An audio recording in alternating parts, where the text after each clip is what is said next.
Mix একটা সবজি দিয়ে ফেউয়া শুটকি দিয়ে বোম্বাই মরিচ দিয়ে একদম ঝাল ঝাল করে একটা শুটকি রান্না করব। চলুন তাহলে দেরি কিসের।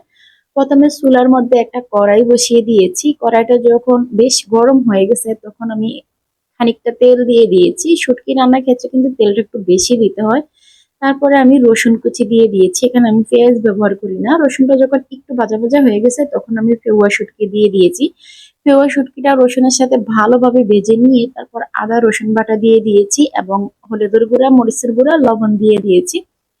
তারপর মসলাটা ভালোভাবে ভেজে নিয়েছি যাতে মসলার যে একটা কাঁচা ফ্লেভার থাকে সেটা যেন না থাকে। তারপর সামান্য একটু পানি দিয়ে কষিয়ে নিয়েছি।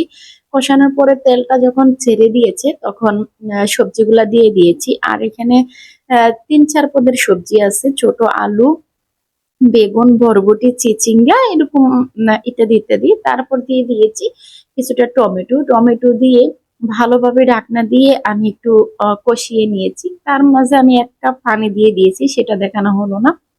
তারপর এই যে শুটকিটা প্রায় হয়ে আসছে তখনই আমি একটা আস্ত বোম্বাই মরিচ দিয়ে দিব ভাবছি, বাট দিতে পারি না কারণ বোম্বাই মরিচটা এত বেশি গ্রান ছিল আর এত বেশি ঝাল এই মরিচগুলা, তাই পুরোটা দেওয়ার সাহস পাই না। ৩ ভাগের ২ ভাগ দিয়ে দিয়েছি। তারপরে এই তো আমার শুটকি রান্না হয়ে গেছে, এখন নামিয়ে ফেলবো।